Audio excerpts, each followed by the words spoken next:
45 6060 973. It's 9 minutes before 8. We'll come back to our conversation about the migrant issue in a moment, but there are other stories to discuss, not least the fact the Prime Minister has now performed a U-turn. This is about whether or not he was to attend the COP27 climate summit in Egypt later this month. We now know, of course, the PM will be in attendance, and here to discuss that is Conservative MP and Climate Minister Graham Stuart, who joins me. Why do you imagine there has been the U-turn, Minister? Good morning. Well, good morning. Well, of course, the COP27 is a very important event following on from COP26 last year.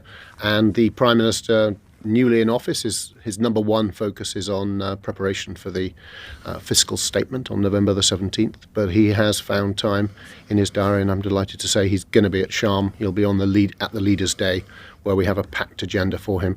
And it'll be great to have him in his position championing the issues which we have pursued so successfully since we took on presidency of the COP. Well, now this is troubling because another senior member of the government, indeed the Environment Secretary, Dr. Therese Coffey, spoke with me about this last week, and this was her view on COP27. Government has postponed the medium-term fiscal plan till the 17th of November. The UK continues to show global leadership as opposed to just a gathering of people in Egypt. It's just a gathering of people in Egypt. That's what the Environment Secretary says. Why does the Prime Minister need to go there? Terrible mixed message from the government. You can't even get the message right about Egypt, can you? It's hardly surprising people are drowning in the Channel because of the level of incompetence by your government. Do discuss. As I say, when we took over the COP presidency, as you'll know, Nick, I think just 30% of global GDP was covered by net zero pledges. It's now 90%. It's the UK that led that global conversation. My colleague Alok Sharma, who will be our lead negotiator to the end of Sharm, I pay credit to what he's done. But of course, we can combine that global leadership through the COPs, and Egypt will not be on the same scale and significance as Glasgow, but it is all about a focus on delivery, which is exactly what, of course, we're focused on at home. So I'm obviously pleased that the Prime Minister is going. I will be going, as will other ministers, as it was always planned. But what are my listeners to we're take from looking to make sure that these pledges convert into action, because the science says that we're not on track globally for 1.5 degrees. We need to keep it in sight. And I think its recognition of those reports means that that the Prime Minister has found under an awful lot of other pressures, he has made time to be able to go there and support the team and lead the team. But Minister, what are my listeners to make of this? They hear you saying what you're saying. They hear the Prime Minister saying there could be no long-term prosperity without action on climate change. That's why I will attend COP27. And then they hear the Environment Secretary. It's just a gathering of people in Egypt. Why should my listeners believe a single word that any of you lot say? Oh, Nick, you can be beyond this kind of gotcha contradiction. No, Nick, I know this is your shtick, but let's be fair. This is not the same. There are other things I can do.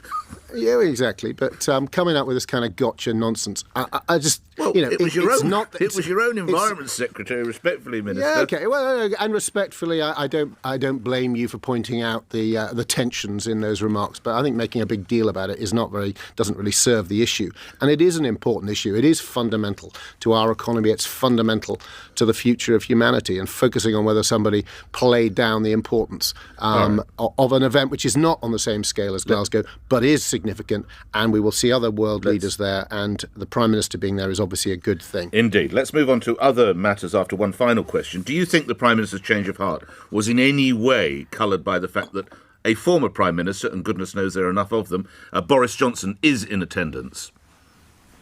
I doubt very much that would have played any role in it if indeed it was known when the decision was made. What I can tell you is, as I say, away from playing this Westminster bubble, who said what said, the big thing is whether we can make a real difference on things like forests, on zero emissions vehicles, building on the breakthrough agenda which we launched in Glasgow, which is looking at specifics, industrial segments, and trying to move it there. But you don't want to talk about that. You want to talk to me about what one person said that slightly contradicts what I said. You want to mention Boris going, as opposed to dealing with the issues. Nick, do your listeners a favour and focus on the real issues, because that's what we need to talk about. Okay. And there's too much misinformation, and playing political gotcha games doesn't help the conversation, in my humble opinion. Of course, and I'm welcome for your opinion, Minister. I just want to try and hold people in positions of power to account account when perhaps messages are mixed. Shall we move to other areas, which I sense might be a good idea? It was not that long ago that you were Europe Minister. You must now look at the issues, the problems down in Manston and indeed the whole Channel crisis, as it's called, with a professional eye. What's not working, and how come a group of migrants were, quotes, dumped on a street at Victoria Station earlier this week? Well, if that happened, I think it's being looked into, then clearly it shouldn't, and I'm sure that will be investigated.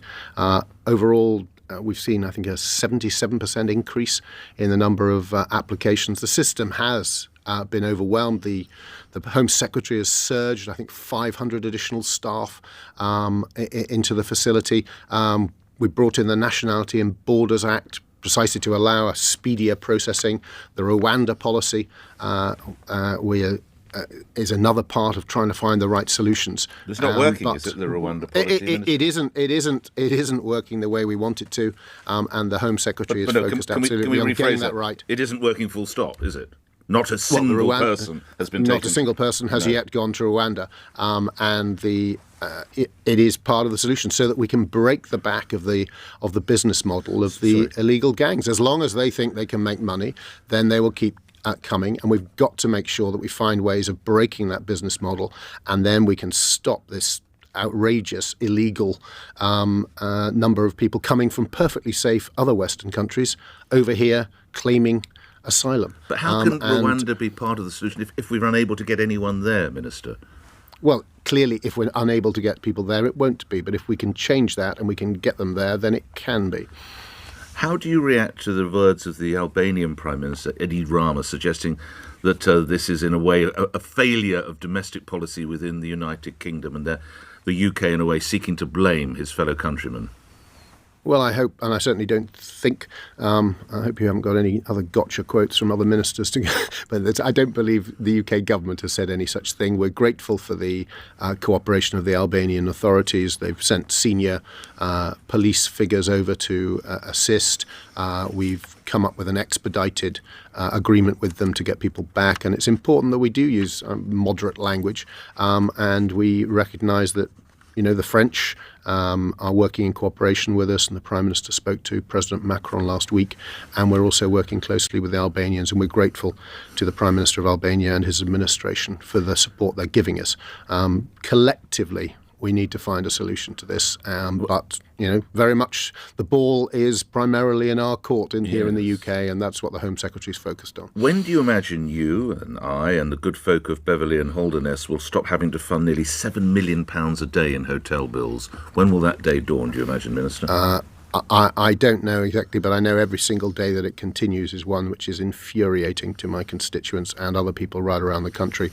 And we see the imposition of so many stresses on public services in Kent, which is why we're looking at making sure that the whole country participates in taking on, shouldering this issue while we seek, as I say, long-term solutions which breaks the back of the business model of all these illegal smugglers. And that's why we've increased the penalties for those who are involved in this. We have taken a whole number of steps, and we are increasing the staffing so we can move people out more quickly and get them back where they came from if they do not have a legitimate right to remain here. And finally, to your point about Rwanda, you may be aware that one newspaper today reveals that Suella Braverman is also looking at other countries, 3 other countries, Paraguay, Peru and Belize, and possibly an as-yet unnamed African country. Can I ask, if the £140 million Rwanda plan has yet to actually operate successfully, why would we be looking at 3 other countries, presumably with vast bills there, when we haven't made the first one work, Minister?